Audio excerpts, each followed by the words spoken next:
Good morning. ഈശ്വരമിശിഹായ്ക്ക് സ്തുതിയായിരിക്കട്ടെ. എല്ലാവർക്കും സുഖാണെന്ന് എഴുതുന്നു. ദൈവം നിങ്ങളെ സമൃദ്ധമായിട്ട് അനുഗ്രഹിക്കട്ടെ എന്ന് പ്രത്യേകം പ്രാർത്ഥിക്കുന്നു.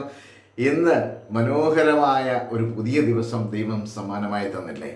രാവിലെ കണ്ണു തുറക്കുമ്പോൾ നാം കാണുന്ന മനോഹരമായ ദിവസത്തിൻ്റെ എല്ലാ അനുഗ്രഹങ്ങളും നിങ്ങൾക്ക് ലഭിക്കട്ടെ എന്ന് പ്രത്യേകം പ്രാർത്ഥിക്കുന്നു. So smile and start your day with Jesus. ഈ എപ്പിസോഡിലേക്ക് നിങ്ങളെ സ്നേഹത്തോടെ സ്വാഗതം ചെയ്യുന്നു. ഞാൻ സിബി വർഗീസ്. പ്രിയ സ്നേഹിതരെ, പ്രിയപ്പെട്ടവരെ, ഇന്നലെ നമ്മൾ പഠിച്ച വചനം ഓർക്കുന്നുണ്ടോ? യോഹന്നാൻ ശ്ലീഹ എഴുതിയ സുവിശേഷം 15-ാം അധ്യായം അതിൻ്റെ 7-ാം വാക്യമായിരുന്നു.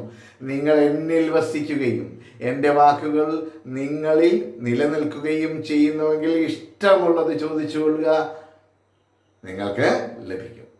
ഇഷ്ടമുള്ളത് ചോദിക്കാൻ പറ്റുന്നൊരു സാഹചര്യം, ദൈവത്തെ സ്നേഹിക്കുകയും അവനിൽ വസിക്കുകയും അവൻ്റെ വാക്കുകൾ നമ്മിൽ നിലനിൽക്കുകയും ചെയ്യുമ്പോൾ അവൻ്റെ ഇഷ്ടം, നമ്മുടെ ഇഷ്ടമൊക്കെ അവൻ്റെ ഇഷ്ടമായിട്ട് മാറും. അപ്പം നമുക്ക് ചോദിക്കേണ്ടത് എന്താണെന്ന് കൃത്യമായിട്ട് മനസ്സിലാകും. അതുതന്നെയാണ് ഇന്നും നാം പഠിക്കുന്ന ഒരു വചനത്തിൻ്റെ അർത്ഥം. ഇതാണ് ഇന്ന് പഠിക്കുന്നത്. ബുക്ക് ഓഫ് സാംസ്, സങ്കീർത്തന പുസ്തകം 37-ാം അധ്യായം 4-ാം വാക്യം. Book of Psalms chapter 37 verse 4.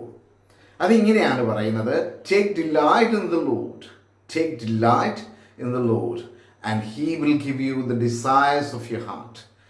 കർത്താവിൽ ആനന്ദിക്കുക, കർത്താവിൽ ആനന്ദിക്കുക, അപ്പോൾ അവിടുന്ന് നിൻ്റെ ആഗ്രഹങ്ങൾ സാധിച്ചു തരും. കർത്താവിൽ ആനന്ദിക്കുക, അവിടുന്ന് നിൻ്റെ ആഗ്രഹങ്ങൾ സാധിച്ചു തരും. എനിക്കൊരുപാട് ആഗ്രഹങ്ങളുണ്ടെന്ന് കരുതുക. നമുക്കൊക്കെ ഓരോ മനുഷ്യനും ഒരുപാട് ആഗ്രഹങ്ങളുണ്ട്.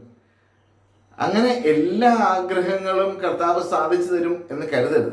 എല്ലാ ആഗ്രഹങ്ങളും അത് നമുക്കൊക്കെ മനസ്സിലാകുന്ന ഭാഷയാണ്. കുഞ്ഞുങ്ങൾക്ക് കൊടുക്കേണ്ട കാര്യങ്ങളിൽ ഒരു കൊച്ചു കുഞ്ഞിനെ നമ്മൾ എങ്ങനെ കൈകാര്യം ചെയ്യുന്നു, അവന് ഇഷ്ടമുള്ളത് ഒക്കെ ചെയ്യാനുള്ള അനുവാദം നമ്മൾ കൊടുക്കാറില്ല. നമ്മുടെ എല്ലാ ആഗ്രഹങ്ങളും കർത്താവ് സാധിച്ചു തരില്ല. പക്ഷേ നാം കർത്താവിൽ ആനന്ദിക്കണമെങ്കിൽ അവനിൽ വസിക്കണം, കർത്താവിൽ വസിക്കണം, കർത്താവിനോട് ചേർന്ന് നിൽക്കണം. കർത്താവിനോട് ചേർന്ന് നിൽക്കുമ്പം നമുക്കറിയാം, അല്ലെങ്കിൽ നമ്മിലേക്ക് അവൻ്റെ ജീവൻ കടന്നു വരും, അവൻ്റെ സ്നേഹം കടന്നു വരും, അവൻ്റെ സാന്നിധ്യം നമ്മിലുണ്ട്. അപ്പോൾ നമുക്കറിയാം എന്താണ് ചോദിക്കേണ്ടത്. യഥാർത്ഥത്തിൽ പരിശുദ്ധാത്മാവിനെ, പ്രിയപ്പെട്ടവരെ, നിങ്ങൾ ചോദിക്കുക. പരിശുദ്ധാത്മാവ് വന്നു കഴിയുമ്പോൾ അവൻ നിങ്ങളെ നയിക്കുമെന്നല്ലേ പറഞ്ഞിരിക്കുന്നത്? അവൻ നിങ്ങളെ സകല കാര്യങ്ങളും പഠിപ്പിക്കും എന്നല്ലേ കർത്താവ് പഠിപ്പിച്ചിരിക്കുന്നത്?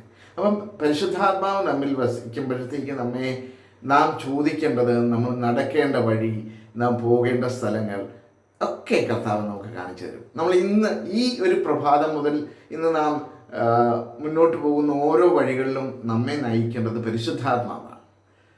അപ്പോൾ നമുക്ക് കർത്താവിൽ ആനന്ദിച്ചുകൊണ്ട് ആനന്ദിക്കുമ്പോൾ തന്നെ പരിശുദ്ധാത്മാവ് നമ്മളെ നയിച്ചു.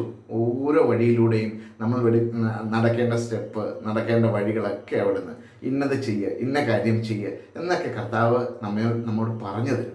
അത് നമുക്ക് കേൾക്കാനായിട്ട് ആഗ്രഹിക്കുക. ഇന്നത്തെ ദിവസം കർത്താവിനോട് ചേർന്നിരിക്കണം എന്നൊരാഗ്രഹം നമ്മിലുണ്ടാവട്ടെ എന്ന് പ്രാർത്ഥിച്ചുകൊണ്ട് നിങ്ങൾക്കെല്ലാവർക്കും വളരെ മനോഹരമായ പുതിയ ദിവസം ആശംസിച്ചുകൊണ്ടും പ്രാർത്ഥിച്ചുകൊണ്ടും ആമേൻ.